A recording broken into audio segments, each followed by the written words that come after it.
pro tebe. Opravdu? Jiří, ale víš, že je to u tebe pozornost? Ano, je. Překvapení? Dalo by se to tak říct?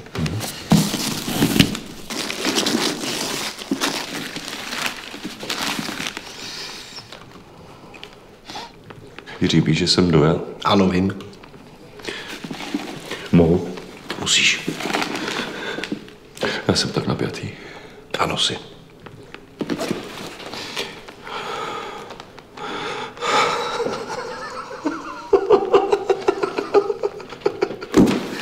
Tak to jsi nemusel. Taková malá pozornost.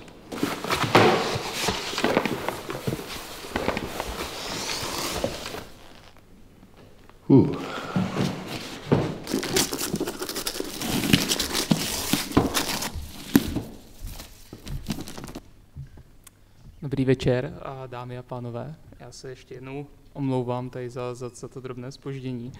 A dneska tu uvítáme Juvena Morrisona, což je spisovatel, scénárista, režisér, vystudoval Glasgow School of Arts. V roce 2013 získal cenu za jedno z nejlepších prostě románů za Close Your Eyes. Natáčí se, nebo v současnosti už je dotočená, je adaptace jeho jiného románu Swang, která v roce 2015 v únoru bude na prvních festivalech. 3krát byl nominován na cenu BAFTA. Vyhrál v soutěži Royal TV Society cenu za nejlepší drama. A jeho Tales from the Mall se umístily v nejlepších 50 knihách ve Skotsku za posledních 50 let. Takže potlesk pro Juvena Morrisona. Hello.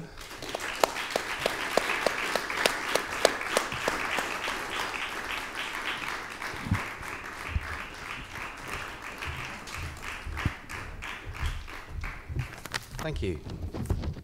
Díky. So I'm going to read you a story, and it's someone described it as the Brothers Grimm fairy tale meets postmodern critique of late capitalism. Přečtu vám tady krátký příběh a někdo ho popsal jako, že co se stane, když se bratři Grimmové potkají s moderním kapitalismem. It came about through a problem I was having explaining this period before my children were born. My children are now teenagers, and I had to try to explain to them that there was once a period in history where there was a thing called Marxism. Musel jsem vysvětlit svým dětem a v podstatě, že tady bylo takový období, kdy existovalo něco, čemu se říkalo marxismus.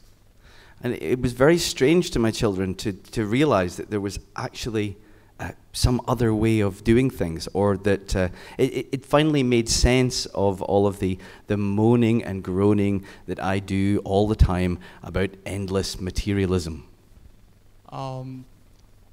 Bylo zvláštním tady tohoto vysvětlit a oni pak konečně pochopili moje stěžování si na nekonečný materialismus. I should just add that I'm not a Marxist anymore. Už nejsem marxistou. Okay. We ready? Okay, it's called Stuff. Once upon a time there was a poor farmer who found some stuff growing in his garden. He had no idea what it was or how it got there. It didn't even look like a plant. It seemed sort of solid, but also kind of liquid when he touched it, and it didn't really smell of anything. He took it inside and showed it to his family. "What do you think it is?" he asked. "Give it to me," said the youngest daughter. "It's a toy." But it was neither cuddly, nor soft, nor like a pet or a doll, so she threw it down. "Oh, that old stuff," laughed Grandad. "That's for my arthritis." And he smoothed some on his joints, but it did not ease his pain. "It's obviously for me," the vain teenager said, and dabbed a little bit of the stuff on her wrists and behind her ear, but it did not smell of anything, or make her feel more glamorous. "You're all silly, I know what it is. It's for cooking," said the jolly wife, and she threw it into the stew. But when they tried to eat it, it was a bit like chewing modelling clay or blue tack, without even the flavour, and they all felt rather sick. The young son, whose name was Tom, and who had been a bit sheepish till now, said, "Sorry, but I think it might be the stuff I made a wish for last night." "Bah! Enough of this nonsense," shouted the father, who grabbed all the stuff and threw it on the fire. They all sat and watched the flames, waiting for the stuff to burn, or something. But the stuff did not burn, or anything.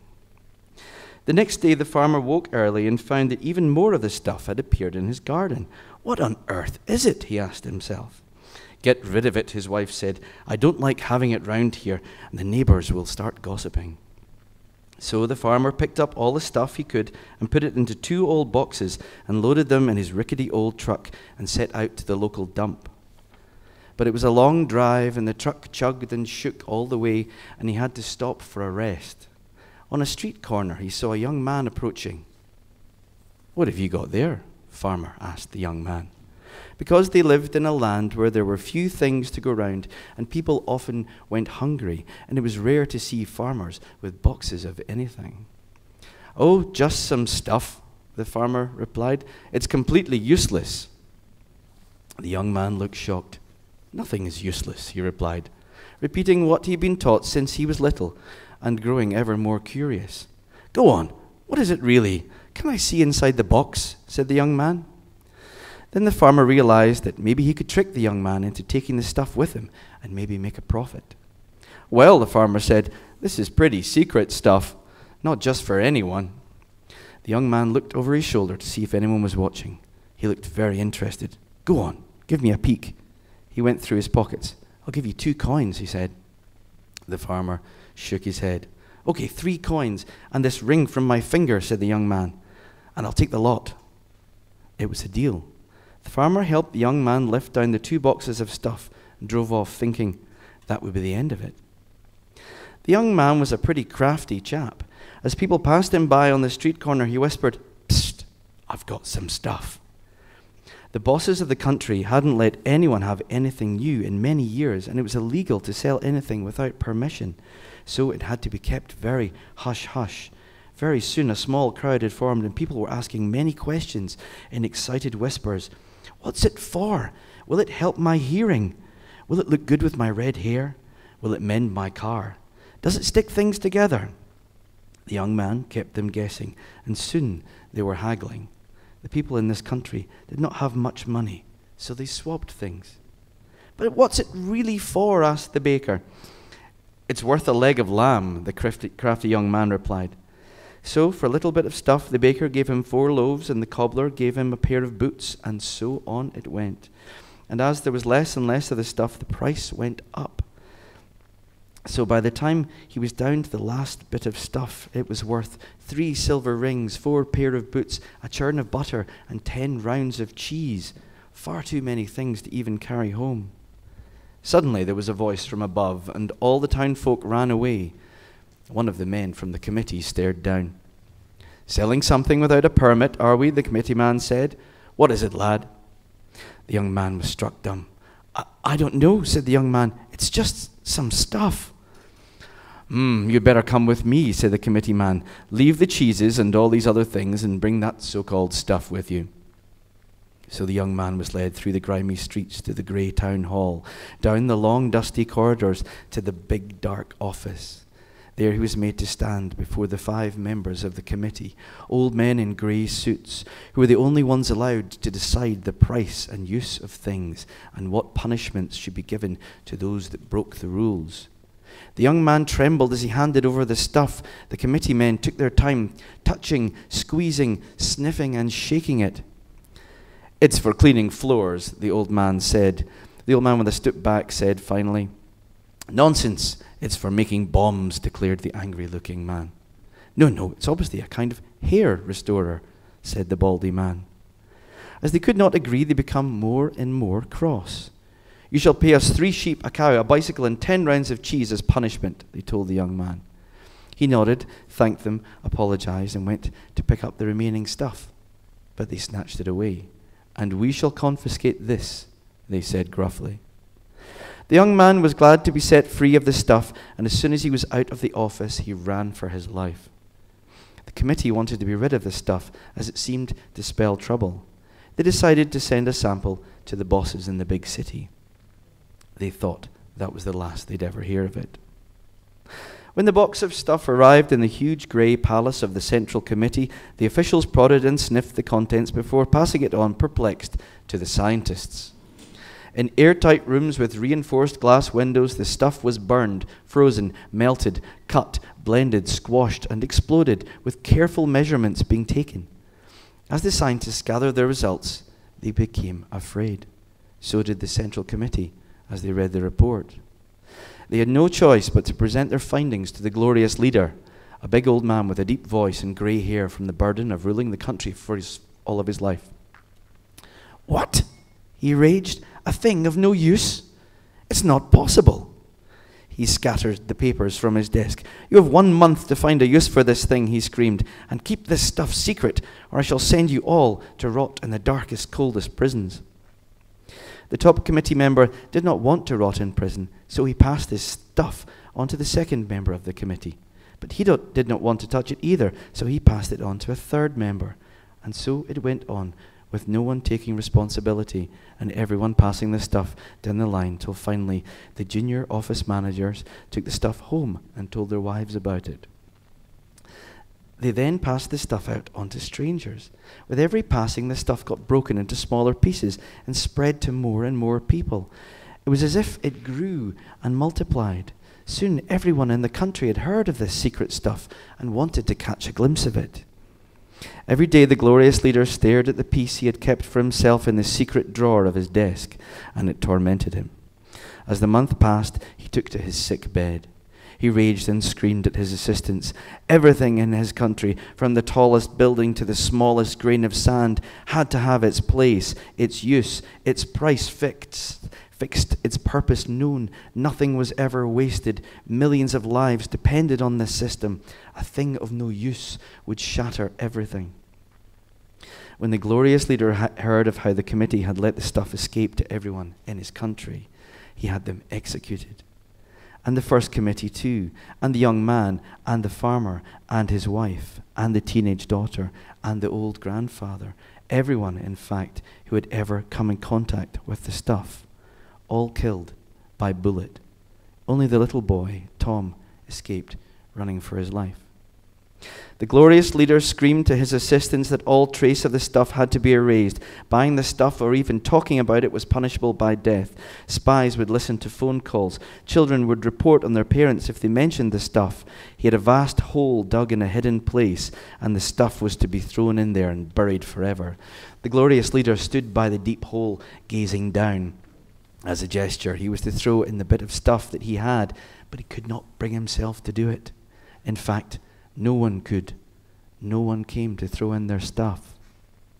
This was because as soon as the stuff had been made illegal, everybody wanted it all the more. They whispered about it in dark corners. Those that had not even seen it agreed to hide it for those that had it. Groups got together to defend their stuff. Soon, police and secret agents were being fought by angry mobs. Thousands took to the streets with banners shouting, "We want stuff! We want stuff!" They had heard so many things about it. It was a cure for sickness. It made you look younger. It made your car go faster. They dreamed of stuff. With spades and rifles and bricks, they attacked the glorious leader's palace. Alone in his palace rooms, the glorious leader made one final call and commanded his army against his people. "Shoot to kill," he screamed. Terrified, he watched from his high window as the soldier betrayed his orders and joined the protesters. A brick smashed his glass as 1,000 chanted, "We've had enough! Give us the stuff!" When the free people broke into the palace with their guns, they found the glorious leader on his knees on the floor, weeping like a madman, trying to stuff all of the stuff into his mouth. "But it doesn't taste of anything," were his final words as the guns put him out of his misery. At first, the people took to the streets, singing and dancing. They smashed the windows of the old government stores and stole food and wine and boots and dresses. Then, dancing and singing, they burned the factories and the schools and the offices. But when the party was over, they saw that everything was broken. Who would clear it up? And where was the stuff? Where was it hidden? And why hadn't they got any more of it since the revolution? People started arguing, I thought you had the stuff. Some shouted, no, I thought you did. Did you lose it? Why are you hiding it? And where are you hiding it? A few thoughtful people among them said, look, but we've overthrown the tyrant. Forget this stuff. We've got to build a new country. But nobody listened to them. Then great problems arose. Now that they had burned the shoe factory, there were no shoes to wear. Since they burned the crops, there was no wheat for bread. I will swap you my shoes for just a loaf of bread, pleaded a starving man. I'll swap you my car for a piece of cheese, pleaded another. All over the country, it was the same. And the stuff, it couldn't be eaten. It couldn't be worn. It could not be burned to make a warming fire or fuel an oven. Oh, woe is us, the people cried. Where's the bread and the cheese? Who will feed us now? Some said they should bring back the old leader, but it was too late for that. Just then, jets and helicopters arrived, and men from a foreign land stepped out in shiny shoes. Okay, where's the stuff? They asked with loudspeaker voices and smiling faces with big teeth. The people were afraid. Will you feed us? They asked. Yes, of course, the foreigners said. And lo and behold, huge containers of cheese and bread landed and burst open to feed and clothe everyone. Thud, thud, thud. And there were even tastier and more wondrous things like wine and chocolate and TV and fancy phones that didn't need a wire. The people were overjoyed and tried to buy it all with their old money. No, that's worthless now, the foreigners said. We'll trade only for stuff. Now, stop hiding it from us. Go and get it. And one of them nodded to the soldiers with their guns, and the people got the message. So from all the secret hiding places, the people brought out their stuff and traded it for coal and ice cream and jeans. An old man stood at the head of a queue and handed over his lump of stuff.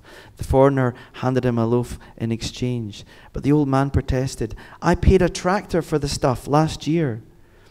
I know what it's worth.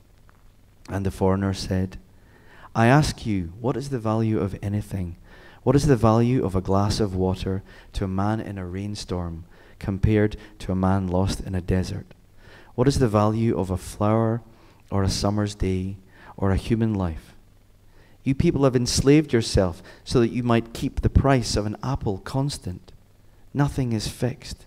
Everything is free to change and be exchanged. Even you. All right, moaned the old man. At least give me 5 loaves of bread for it. It's good stuff. 1 loaf, take it or leave it. There are many more behind you who want this bread, the foreigner said. And so the old man swapped his stuff for the bread. Very soon, all the starving, freezing people had sold their stuff for loaves of bread, then for peanuts. In no time at all, the foreigners and a few crafty locals owned it all. They bought all of the factories and offices and schools and all the things that had been burned, and they set about rebuilding them. And the people were glad to have things working again and to have jobs again, even though they were paid much, much less. The foreigners then went back to their land, taking all the stuff they'd got with them and leaving their soldiers behind. What have we done wrong for you to take our stuff from us? The people cried and wept. But they'd not seen the last of the stuff. Big companies tried to make it into many things. Those that had bought TVs from the foreigners saw advert after advert for stuff in foreign lands. Odor-free, the advert said, 0 calories. It does not grow old or rotten. Forget low tar. This is no tar. 0% caffeine, 0 carbon imprint. The palace where the glorious leader once lived was turned into a vast new shopping center, selling the very latest in stuff at incredible prices. It's not soap, it's not medicine, it's not a toothpaste, it's not a paint stripper. It's a mystery. Have you got it yet? In other countries, films, supermodels posed holding it. There was stuff for women, stuff for men, then kids' stuff. A movie star said she'd replaced her normal food with it and had lost almost half her weight. TV shows chatted about how stuff changed people's lives with stories like My husband left me for a bit of stuff. Old nations fell as the desire for stuff went global. In every country, people were queuing outside shops day and night. Sometimes there were riots. Pop stars sang about the stuff of love and freedom stuff. Adverts convinced people to buy 2 or 3 bits, to throw their old stuff away and get some new stuff. Bankers bet on what the final use of stuff would be, but no one seemed to really care. In fact, the more useless it turned out to be, the more mysterious it seemed. It became the world's most wanted and expensive thing because it was running out. Scientists tried to remake it in experiments, but they had no luck. Even though the stuff seemed to grow, it didn't grow fast enough. Pretty soon the foreigners returned to the land. This time they brought diggers and explosives, drills and men in shiny jackets with maps, and many more soldiers. They blew up mountains and dug holes as big as lakes looking for stuff. But they could not find any more of it. It was then that a young man came out of hiding. His name was Tom. You might remember him, but you wouldn't recognize him now because he had grown much older. He had been the boy whose father, the farmer, had first found the stuff. He'd survived all of these years on his wits. Now he walked through the towns and cities and saw what stuff had done to people. There were flashy cars too wide for the roads, people being mugged for their stuff. There were ladies in fur coats passing by starving children on streets. But even the rich did not look satisfied. Everyone had empty eyes, all craving the one thing they couldn't get enough of. Tom knew what it really was. He was the only person who knew the secret of the stuff. Tom took a train and went back to his old childhood house. It was a ruin now, and the earth all around was full of holes. How could a country and everyone in it go so crazy for stuff, he thought. There was no one around, so he took the last piece out of his pocket. He stared at it, he sniffed it, he squeezed it, he tasted it. It was, as it always had been, completely useless. He was sorry for having brought it into the world, for that was the truth of it. All those years ago, on that night before his father found the stuff in the garden, Tom had lain awake in his cold, scratchy bed and wished for something to make his poor family happy. He tried to picture it. It would be warm, yes, but on hot days maybe it should be cold. It would be wet, but then again, on rainy days it would be nice to have a dry thing. Would it be big or small, sharp or soft? He couldn't make up his mind when he wished for it, and so he wished for a kind of undecided thing, a thing with no qualities, an impossible thing, something so special that it would make its owner special. It was maybe a childish wish, but the very next day the stuff had appeared. He still had that piece in his pocket. He held on to it all these years, even as the price had soared. He could have become a millionaire if he'd sold it, but the idea made him cross. Such silly stuff, and such a silly world. He threw it into a hole in the ground and stamped the earth round it. There, he said, it's all over and done with. He would tell them all there was no more stuff. Imagine that, a world without people fighting over such selfish, childish stuff. Maybe now we can go back to a time where things were useful again, he thought. He walked away, past the old house, past the old field. But then he thought of it growing in the soil and of someone else finding it. He ran back to the hole and dug it out. He held it in his hand and wished he could crush it, but he knew he could not. Tried to burn it, smash it, explode it, and it would still be there. It really was a terrible thing, not really a thing at all, just an idea that had become a thing, an idea people would kill and die for. Just then he realized maybe there was one way to get rid of it. If it was just an idea, then if he thought really hard, maybe he could make it vanish. He set the stuff back on the earth and stood back. He scrunched up his eyes and his brain and tried to picture it gone. He had to get rid of the stuff from the streets and the towns, from all the stores and the adverts too, and all the songs and all the TV shows about stuff, all the people who got rich on stuff. They all had to vanish. It was hard work trying to get rid of all this stuff, but he struggled on hour after hour till his mind was drained. He opened his eyes, and the lump of stuff at his feet had gone. Tom felt relieved, but then a shiver ran through him, and he felt hungry and alone. He said his goodbyes to the ruined old house and started the long walk back to the city. He wondered if he'd made everyone else's stuff vanish too? Maybe the streets and everyone in them would look very different. A whole new world without stuff. Can you imagine it? Thank you.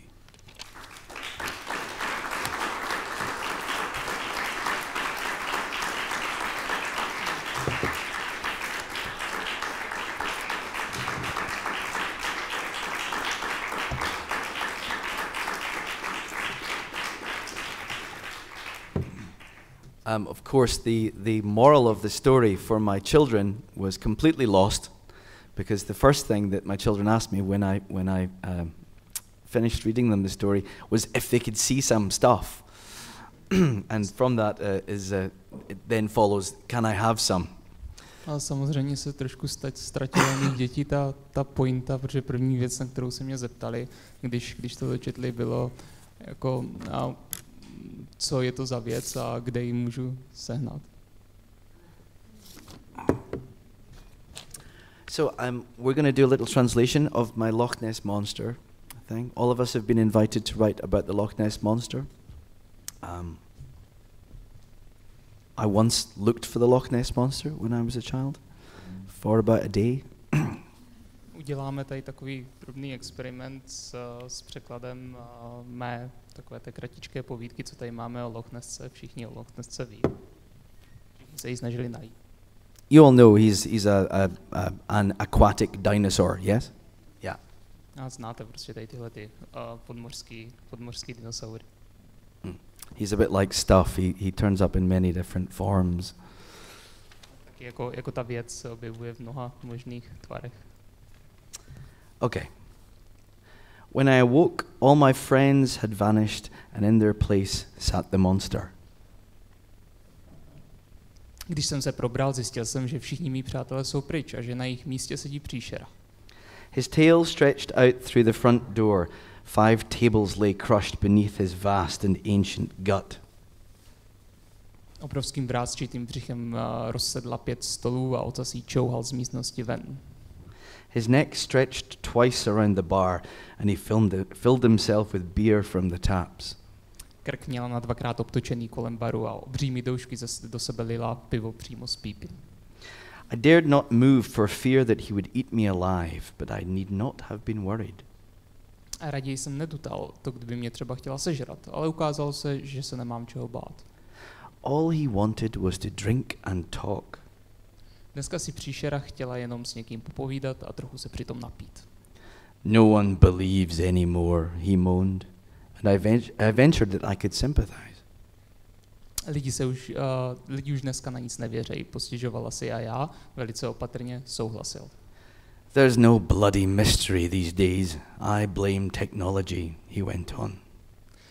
Na světě už nejsou vůbec žádný tajemství, pokračovala příšera, a můžu za to všechny ty zasraný mobily a internet. And I realized that this had not been the first bar he'd been in that day. Usoudil jsem, že tohle asi nebude první hospoda, do které dnes zamířil. How's a monster meant to do his job, eh?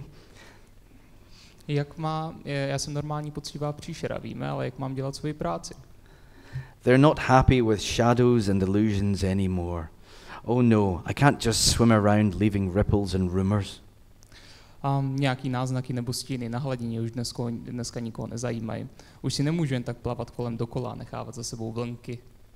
No, everyone's got a bloody camera in their phones now, haven't they? Prostě smůla. Teď už mají všichni ty zatracený mobily s foťákama a po tisících mýma, jak jeden dlouhej mířej na jezero. Day in, day out, 2,000 cameras pointed at my loch. How am I supposed to evade, to lure, to vanish? Jak si jim mám sakra vyhnout? I read shortly ahead. Okay, that was good. They want me to burst out of the water and give a song and dance. Jak mám sakra někoho lákat dolů k vodě? He paused as the lager from the 3 taps ran dry. And now a little longer. Oni by snad chtěli, abych vyskočila na hladinu a začala zpívat a tancovat, či co? Příšera se zarazila, protože... Well, if they want a monster, I'll show them a bloody monster. protože pivo ve 3 sudech, ze kterých mezi slovy upíl a náhle došlo. Tak jo. Když chtějí příšeru, mají sakra mít. Já jim ukážu, jak má pořádná příšera vypadat. He raised a flipper to me and shouted, Mávla na mě ploutví. "Hey you, human, come on, let's hit another bar." Tak pojď človíčku, zařvala, kde se odum dal.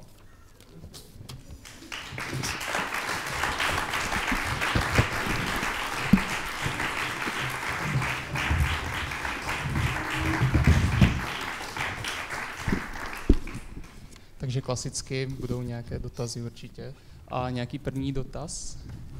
Tradičně. I have 2 questions. Good evening. First is about you and Scottish referendum. So, the Scottish First question is about you and Scottish referendum. the Scottish referendum. Yes. Could we save that to the end? It's just that it's very complicated and quite. Yeah, no, I think it's a bad note to start on for me. Yeah. So we can come back at the end on that one. Můžeme to nechat nakonec, protože je to pro mě takový, je to hodně komplikovaný a mohli bychom skončit na takové špatné notě, takže bych to nechal nakonec. And then I approve to get some another writers from Scotland here. Another question about our Moravian nation, but mostly it was partly without any answers. So I approve to get a little different question. If Communist Party of England will make at 1st January 1949 new division, new regions in Scotland in such form that Scotland would be reorganized as 7 provinces without respect to traditional frontiers between England and Scotland. And if everybody will tell you from London, Scottish nation is not a nation because all people in Scotland are only Englishmen, because we know it better as you. What you will think about it? Because it's our situation here and also in Silesia in Poland. Well, it's a very hard question to answer. Takže otázka byla jenom o He will Skotsku translate. a o Moravě. Okay. A bylo to takové to, že kdyby nějaká komunistická strana v Anglii rozdělila Británii náhodně nebo Skotsko do nějakých jako prostě regionů, které by vůbec neodpovídaly historickým hranicím, tak jako jak by se to tady líbilo. Just to give you a kick-ass answer, okay? I think there is a myth of autonomy. The myth of freedom and autonomy and national identity is also another large myth. So I think we always have other people deciding what our boundaries are, unless, of course, you have some ancient line of mountains that are unsurpassable, like China and are self-contained. Maps are redrawn all the time, and so and this is one of the problems, actually, that I have with a lot of the independence talk in Scotland and with the referendum, is it's based on a sort of fantasy of autonomy. Dám vám takovou jako jasnou odpověď. Myslím si, že autonomie a obecně jako národní identita a nějaká jako samospráva je víceméně mýtus. Myslím si, že vždycky jiní lidé rozhodují, kde jsou hranice, pokud nemáte nějaký stát, který má úplně jasně definovanou nějakou hranici, prostě, že je tam třeba jako nějaké pohoří, jako třeba v Číně, která je jako taková prostě jakoby uzavřená hodně. Mapy a linky na mapách se neustále překreslují a to je prostě můj problém tady s tím veškeré řeči s řečmi o nezávislosti Skotska, protože si prostě myslím, že je to fantazie.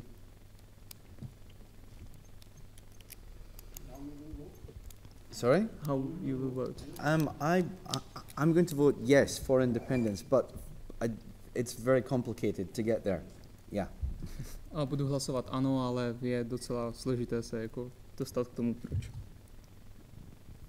Dobrý večer.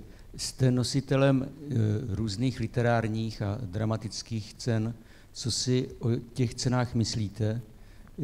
Jak lze soutěžit v takové disciplíně, jako je román nebo divadelní hra? You've won quite a few literary prizes. So, what do you think about literary prizes in general? And what how do you compete for the best novel or best drama? Are these working as well? Yeah. We have a problem in America and in the UK and the English-speaking countries. The problem is a thing called Amazon.com. Yeah? No, seriously, it's a very dangerous thing. We're losing all of our bookshops. They're just dying, and our small publishers are also dying. So the literary world is shrinking, and the prizes are reflecting that. The prizes are actually being merged, so two prizes become one. There are less literary prizes now. And also, in a time of crisis, people become quite conservative. So we have the same old names being nominated for the top prizes all the time. But it is a shrinking world. The literary book is shrinking. Problém ve Spojených státech a v Spojeném království nazval bych ho jako Amazon.com. Máme tady prostě určité nebezpečí, že s tím, jak vliv téhleté organizace roste, tak ztrácíme malá knihkupectví, malí nakladatelé krachují a takový ten literární svět se prostě trošku zmenšuje. A to se odráží i v těch literárních cenách, které se často jako spojují dohromady několik, co bylo předtím nezávislé, najednou je z nich jako jedna cena. A ještě se k tomu samozřejmě přidává ekonomická krize, ve které lidi se tak trošku obrací směrem ke konzervatismu, začínají víc konzervativní jako v tom, co čtou. Takže často jako lidé, kteří jsou nominovaní na tyhle ty ceny, jsou stále ti samí lidi pořád dokola. Dobrý večer, já bych měl na vás jednu otázku. Jakou tradici má ve Skotsku amatérské, tedy ochotnické divadlo, a jestli jste některou svoji hru viděl na této amatérské scéně? The question is what tradition has amateur theatre, amateurs doing theatre has in Scotland, and whether you have ever seen one of your plays being performed by these amateur actors. Interesting. I'm just about to have. Here we go. This book here, Tales from the Mall. Mall is a shopping mall. This is my anti-Scottish book because it's about the Americanization of Scotland, and it's sometimes it says it's not a bad thing. It's also a complex critique as well. It's a mixed format book. But so this is going to be turned into a big piece of theatre with the National Theatre of Scotland next year. Should we stop there and then I'll continue? To je zajímavá otázka, tady tahleta knížka Tales from the Mall, což jsou jakoby příběhy z nákupního centra, nebo takhle by se to dalo říct. Je to prostě protiskotská knížka v tom, že je trošku o tom, jak se amerikanizuje Skotsko, a někteří lidé říkají, že to není úplně jako špatná věc, ale je to samozřejmě, není to jenom o tom, je to prostě komplexní formát, a tady tahleta knížka bude předělaná do divadelní hry, která se bude hrát ve Skotském národním divadle. So, to rewind, we had two different traditions. up until up until 1979, we had a very agitprop theatre, very political, going around small communities using amateur writers, actors, and it was very, very politicized, very left-wing.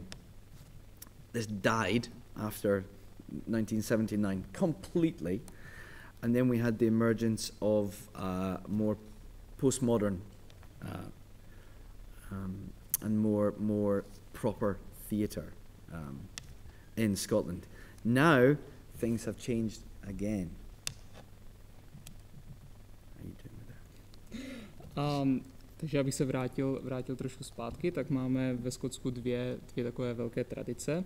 Až do roku 1979 a bylo takový druh divadla, prostě, který byl hodně politický, levičácký a dělali to lidi, kteří tím jako jezdili po zemi a hráli divadlo. Tady tohle to totálně vymřelo během vlastně po tom roce 1979. A teď se tady objevuje taková nová tradice, postmoderní, a to taková trošku jako skutečné divadlo. Nicméně dochází teď ještě k další znova změně. What has changed is the economic base of theatre has collapsed in Scotland. So now we have a state-run theatre, entirely run by the theatre, but it can't have the same left-wing political content that it used to have, state-run theatre. So now we have sort of a very confused mix of trying to please the audience by getting the audience to make the theatre for itself.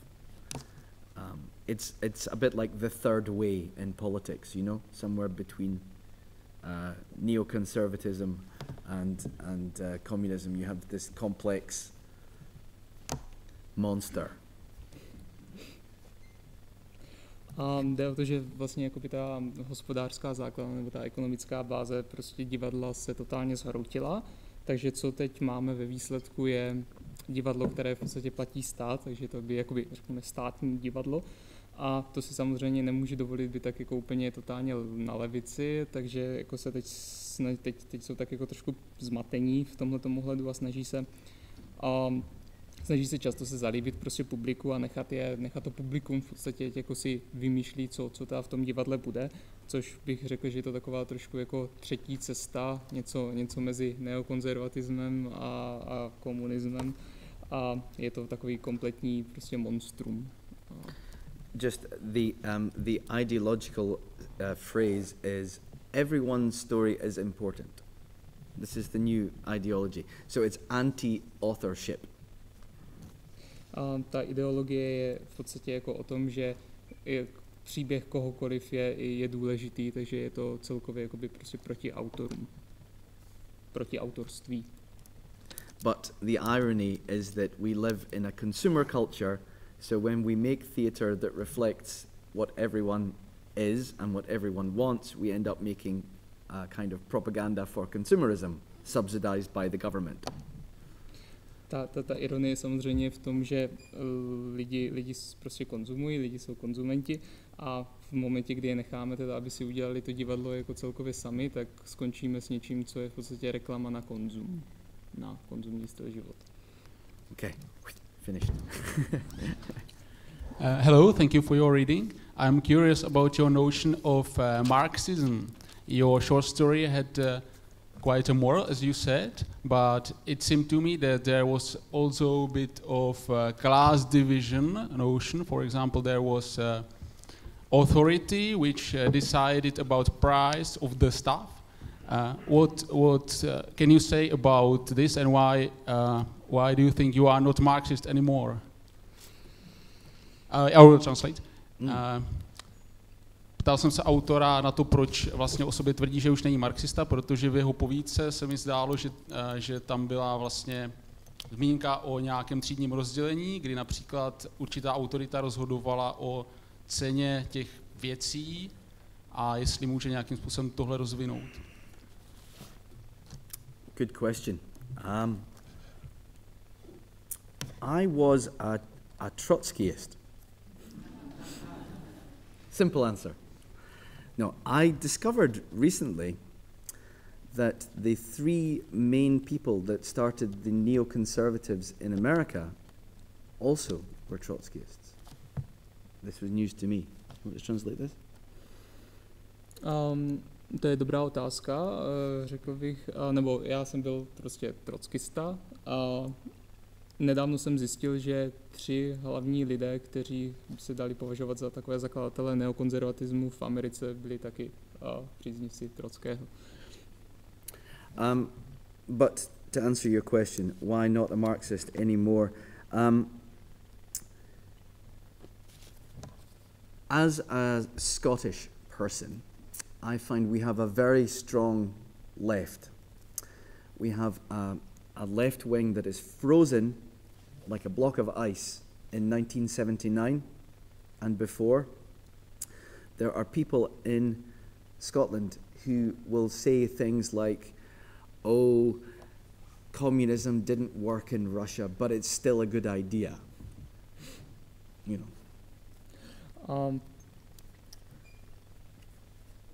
Abych odpověděl na tu otázku, proč už teď nejsem marxistou, tak myslím si, že jako Skot, že Skotsko je hodně silně levicové, ale občas si ta levice tak jakoby trošku zmrzla před rokem 1979 a ještě často narazíme ve Skotsku na lidi, kteří budou říkat něco ve smyslu, tak jako ten komunismus nefungoval v Sovětském svazu, ale tak třeba tady fungovat bude.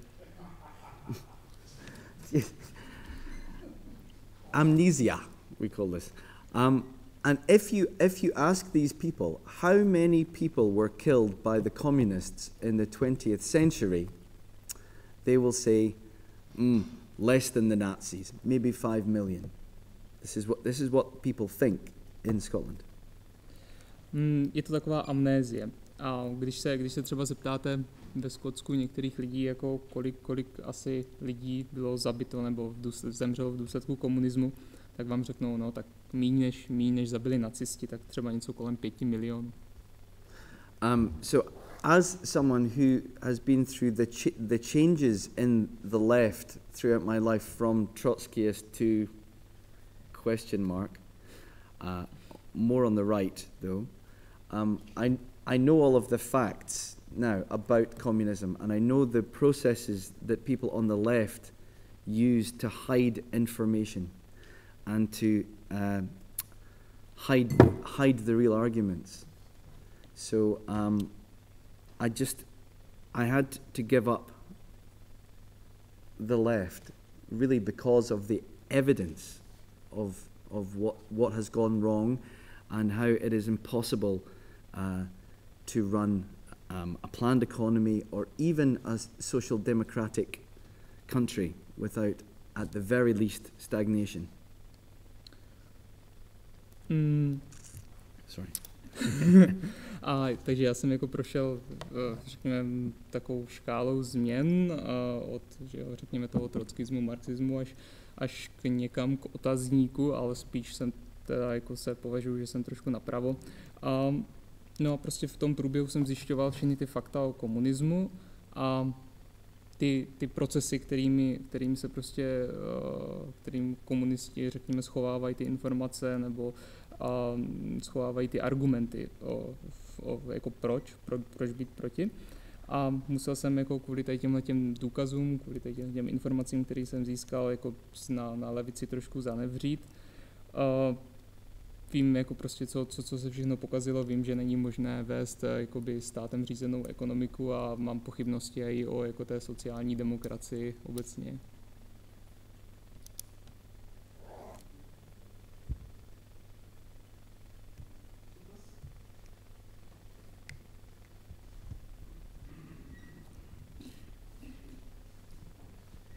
Did you think on the similarity between your story on the stuff and the problems with Bitcoin? Very good. Yeah. Můžete to jenom rychle.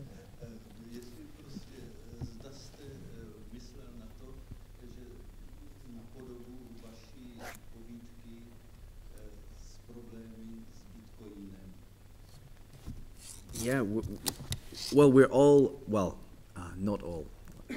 I'll start again. I'm very interested in the possibilities of Bitcoin and also the problems. I watch RT, Russia Today, a lot, and there's a madman on there called Max Kaiser, the Max Kaiser report.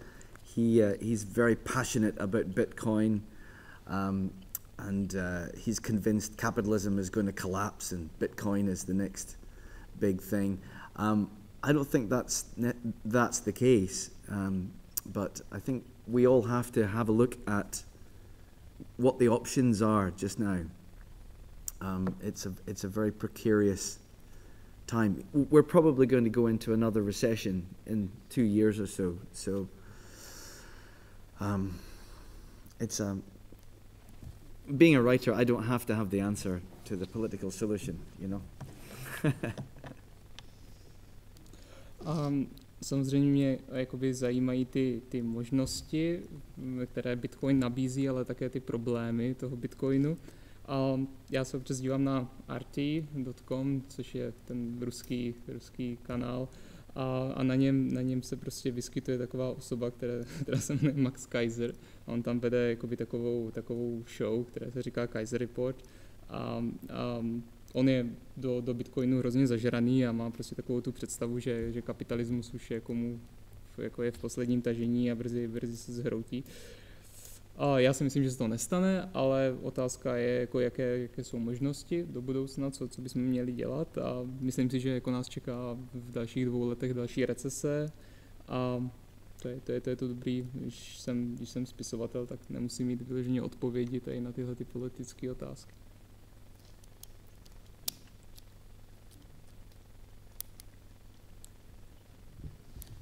Can I just point out that we have a gender bias in the questions here? A máme tady trošku nevyrovnaný... Dobrý večer, já jsem se chtěl zeptat, nedaleko našeho města se objevily takzvané kruhy v obilí. A tady se hodně řeší, jako kdo to dělá. Tak jsem se chtěl zeptat, jestli u vás ve Skotsku už to víte. Okay. Next to the gentleman's town, there were, the crop circles. Right. So do you know in Scotland who makes these crop circles? Do you have any answer to that question? Probably people from your town. Pravděpodobně lidé od vašeho města, z vašeho města. Nějakou zajímavější odpověď byste neměl? Třeba v rámci svého uměleckého... More interesting answer? Oh, good. Well, I would love to believe in UFOs. I love conspiracy theories. They're very, very seductive. It's part of my old Marxist heritage. Apocalyptic conspiracy theories are great. UFOs. But I find on the internet, it's a very dangerous medium. You get interested in some little documentary, and it goes, yeah, this is what's wrong with the world, yada. And then by the time you get to the end, it says, we are dominated by a species of green lizards who are 6 foot tall. And you go, I've done it again. I've watched another stupid amateur documentary, on all this stuff. But I love all these crazy UFO things. The end of the world in 2012. Planet Nibiru, it was great. I was really excited about it. Samozřejmě bych rád věřil třeba v UFO a všechny tyhle ty věci. Je to zajímavé, trošku to vychází z toho, že jsem býval kdysi marxistou, takže jsme měli takový ty konspirační teorie trošku. A často se mi stává, že na internetu se zadívám do nějakého dokumentu a vypadá to zajímavě, tak se na to chviličku dívám, ale skončí to u toho, že na konci toho dokumentů začnou tvrdit, že nám tady vládnou prostě dvoumetrový druh nějakých ještěřích mužů a podobné věci. Já se vždycky plácnu a říkám si, už jsem to zase udělal a zase jsem strávil prostě zbytečně čas tady s tímhletím. Takže jo, mám rád věci o UFO, tady v tomhletom trošku ironickém smyslu.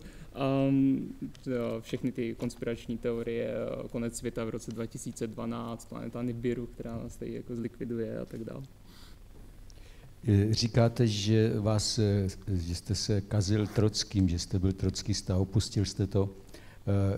Kdo vás kazil takhle v divadle? Kdo vás takhle kazil v literatuře a pak jste se od něj musel později odpoutat? A nebo jste u něj zůstal? The question is, now we have heard that you've been kind of, let's say, spoiled by Trotsky, you know, and so who or what spoils you in literature or theatre? Who spoils me now? Who makes you bad? Who makes me bad is probably Michel Houellebecq, the French author. He's a good bad boy. Who else? For a while I was reading Slavoj Žižek, but no, I think he's quite dangerous now. But also I think he's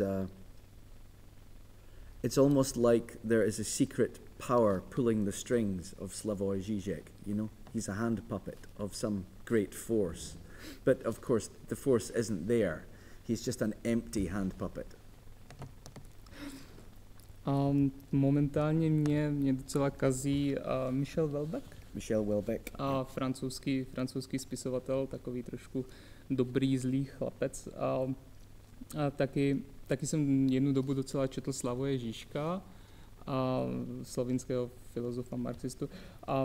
Ale myslím si, že ten chlap je trošku nebezpečný a vždycky z něho mám pocit, jako že je taková jako loutka nějakých jako temnějších a mocnějších sil v pozadí.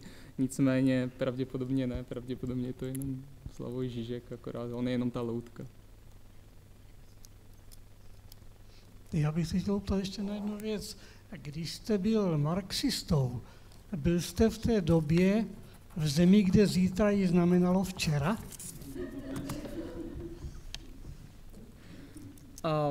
When you were a Marxist, have you been... Hold on, I should never have told anybody. Nikdy jsem to neměl nikomu říkat. Were you thinking that you are in a land where today means tomorrow? It was a motto here by the Communist Party, you know, like you are living here and we are already living in the future or something like that.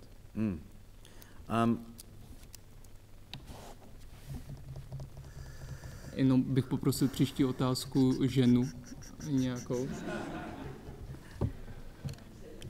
I think that's one of the great problems with utopia. I've been studying the history of utopias, of which communism is just one. And they have many, many things in common. For example, no money, common ownership, etc., etc. And within and it's always based on the promise that it will be better tomorrow. We're getting there towards our utopia. But with all of the utopias, going back to the Middle Ages in the Christian tradition, and also all utopias are based on apocalypticism as well, they all fail after one generation. Communism arguably failed after one generation and just oppressed everyone to hide its failure for many generations, for 3 or 4 generations. So you can't plan the future, really, is the wise revelation. A zajímá mě jakoby vlastně ta utopie, nebo celý ten koncept, a ono je to hodně spojený s tím komunismem, že vlastně utopie máte jednu, ale jako všechny ty verze komunismu, který se jako snažili nějak se propagovat, tak měli základy stejný, jako žádné peníze, společné vlastnictví a tak dále, ale vždycky to bude prostě lepší v tom budoucnu, vždycky jako už tam směřujeme, už se tam blížíme, a to už bylo třeba stejné i jako v utopických jakoby hnutích ve středověku. A taky byly často všechny apokalyptické. Co se komunismu týče, tak já si myslím, že komunismus selhal vlastně po jedné jediné generaci, nicméně ještě potom, vlastně od té doby, co selhal, tak se ještě další 4-5 generací snažil jako skrývat tady tohleto svoje selhání před zbytkem světa. Moje rada je, že asi budoucnost nedokážeme plánovat, nikdo ji nedokáže plánovat. Je tu nějaká paní nebo slečna? Tam vzadu se hlásí. Prosím, tam. Yeah, I'm just you'll get your question. Great. Já bych se chtěla zeptat, jestli se liší psaní divadelních her od psaní knih. To je jedna otázka. A druhá otázka, jestli zasahujete do adaptací knih pro ten film, nebo že na začátku zaznělo, že buď byla, nebo že bude adaptovaná vaše kniha. Tak jestli do té adaptace zasahujete, nebo přímo sami píšete, nebo jak to vypadá. The question is, what do you think is the difference between writing for theater, like drama, and novels, literature? That's one part of the question. And the second is, do you let's say, influence or meddle with the adaptations of your book? Because you mentioned this one is being adapted into a drama. So, are you involved with it somehow? Do you perhaps do it yourself, or? Okay, I can answer in reverse. I wrote the adaptation for one of my books, which got made into a film. It's called Swung. It will be out next year. And I could not stop fiddling with it, you know, like little instruments. And there's all these people involved in making a film, like 50 people, whatever. So I would sneak behind the director and go and speak to the wardrobe department. Do you think it's right? The wardrobe, you know, the clothes they're wearing. I would go and speak to the cameraman. Could you make the shot a bit wider? You know, eventually, the producer came to me like this. Pin me up against the wall. Said, I know you mean well, but go away. Go away. Stay away. So I have to back off. Odpovím trošku naopak, takže já jsem třeba napsal jakoby adaptaci svého románu Swung, který, když se točil, tak jsem prostě nemohl jsem přestat do toho pořád vrtat a nějak si s tím jako hrát a pořád se o něco snažit. Ono vlastně ten film, že ho vždycky točí prostě strašná skupina lidí, jako to máte 50 lidí, takže se mi vždycky povedlo se tak jako prostě někde projít a třeba si promluvit s lidmi, co měli na starosti kostýmy a říct jim, ale tak tohle třeba mě úplně se nelíbí a takhle by to bylo lepší nebo tak. Nebo když se zase nedíval režisér, tak jsem se zase promluvil třeba s kameramanem a řekl bych, jako, že tady tenhle ten záběr by mohl být jako víc širší a lepší a nakonec už mě chytil jako producent a prostě začal mě škrtit a říkal mi jako vypadni, prostě už se tady do toho nepleť, jako drž se dál zpátky a nech nás dělat svou práci. And the second part of the answer is about all of the different forms, so theatre, film, books. I realized when I escaped from modernism, the austerity of modernism, and embraced narrative as a form, as a very old form, then all of the separate arts all connected back up again. Yeah? Does that make sense to you? So telling a story in all these different forms is the same.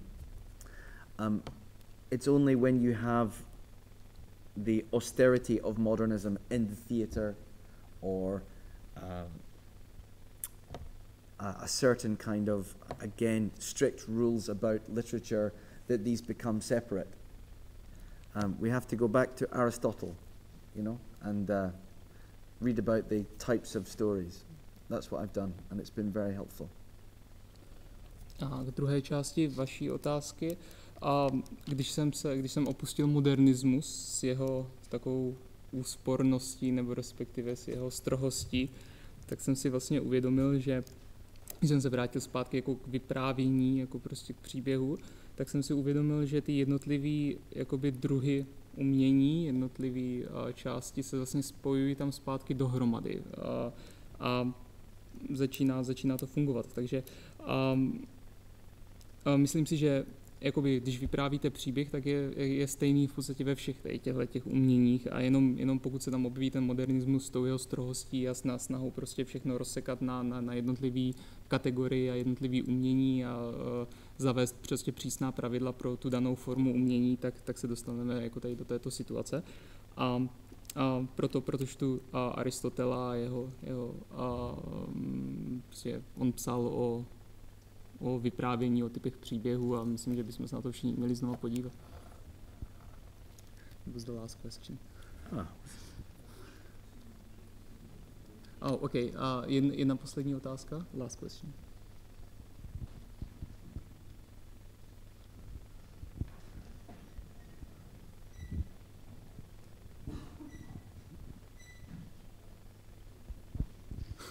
So you declined to comment on the referendum at first, but now that we've gone through conspiracies, UFOs, lizards, aquatic dinosaurs, and we have to finish soon, it's going to come down to yes or no. So, well, that's kind of not a referendum. Well, yes, but I don't think there is no but. No, there's a huge There's one box and another box. Yes, but I think that we are placing the country in great danger with a yes, economically, because we're doing it for cultural reasons and not for pragmatic economic reasons. But there are so many passionate, hot-headed yes voters out there that I think it probably will happen, I think. Ano, ale, a to je velké ale, myslím si, že hlavní nebezpečí tady s tímto je, že s tím referendem, že to dost, pokud dostane nezávislost, tak to dost ohrozí naši ekonomiku. Myslím si, že lidi hlasují v tom referendu ano z důvodů, které jsou spíš spojený s kulturou a společností a není to vysloveně jako pragmatický, co se týče ekonomiky. Takže, what was the really last thing you said? I was just listening to you there, so I've completely forgotten. Just that I think independence probably will happen. Takže si myslím, že jako nakonec se to prostě stane, ale uvidím. And then we'll wake up and we will go, shit, what have we done? Pak se probudíme a řekneme si, sakra, co jsme to udělali. And hold another referendum for getting back together. Going back, yeah. A bude další referendum o tom, jestli se znova připojit k Anglii. Okay, so it's been a pleasure to have you here.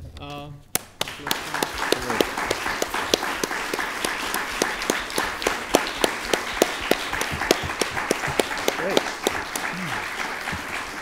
Slavoj Žižek always applauds his audience as well, didn't he? Yeah, he's well known here. Yeah.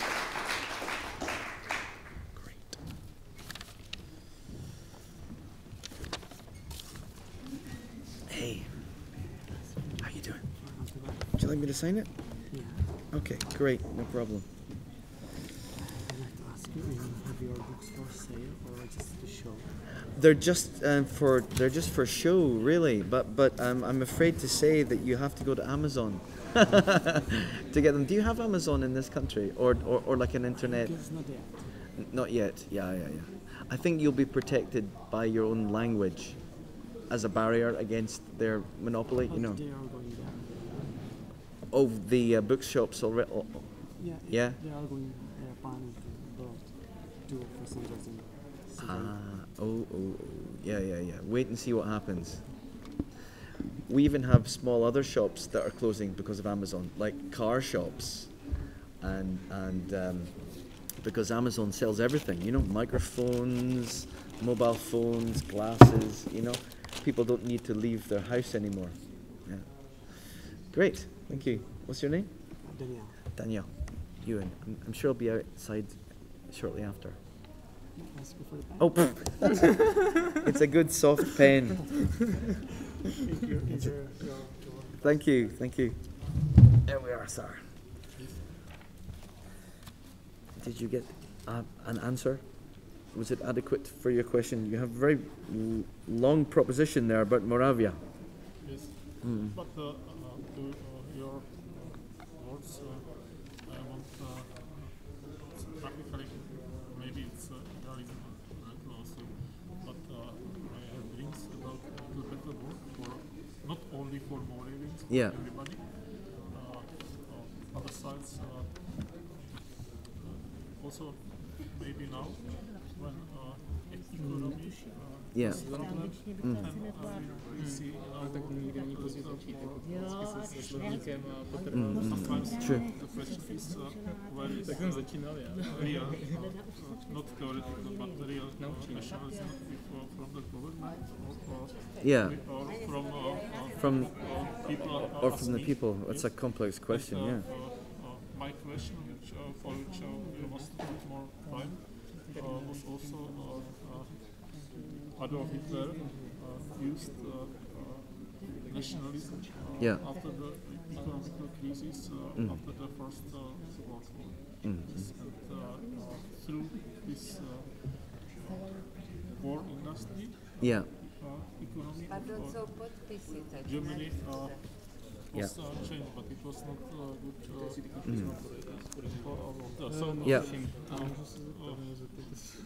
Sign a blank bit of paper. I will pay.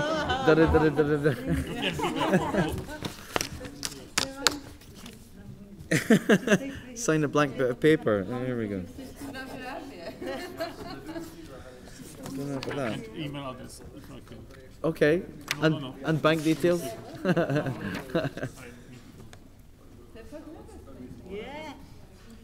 the question was what we can do